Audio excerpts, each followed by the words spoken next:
So viewers, আমি কিন্তু আসি হচ্ছে এখন বাংলাদেশের সব থেকে বড় বন্দর বেনাপোল স্থলবন্দর একটা জায়গায়। সো এটার ভিতরে আছে এন্ড পিছনে দেখতে পাচ্ছেন অ্যাভেলেবেল ট্রাক।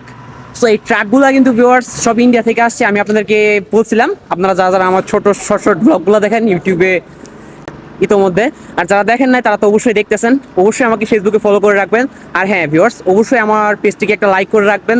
সো চলেন আমরা দেখে আসি। ভিউয়ার্স, এই ট্রাকগুলো কিন্তু সবগুলো ইন্ডিয়া থেকে আসছে আমাদের এখানে দেখতে পাচ্ছেন, আর অ্যাভেলেবেল আছে, মানে একটা দুইটা না কিন্তু অনেকগুলা। আর ওই পাশে দেখতে পাচ্ছেন একটা জায়গায়, ওটা হচ্ছে ভিউয়ার্স ইন্ডিয়া, ঠিক আছে। আর এই যে দেখেন হাঁটতেছি এখন ভিউয়ার্স এই জায়গাটাতে, আর অনেক কিছু আছে। সো যারা যারা এখন পর্যন্ত আমাকে ফলো করেন নাই কিংবা আমার ভিডিওগুলো দেখেন লাইক করেন না, তারা অবশ্যই লাইক করে দিবেন।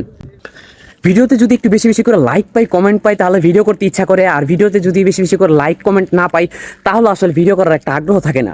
কি আমার কথা কি ভুল নাকি ঠিক?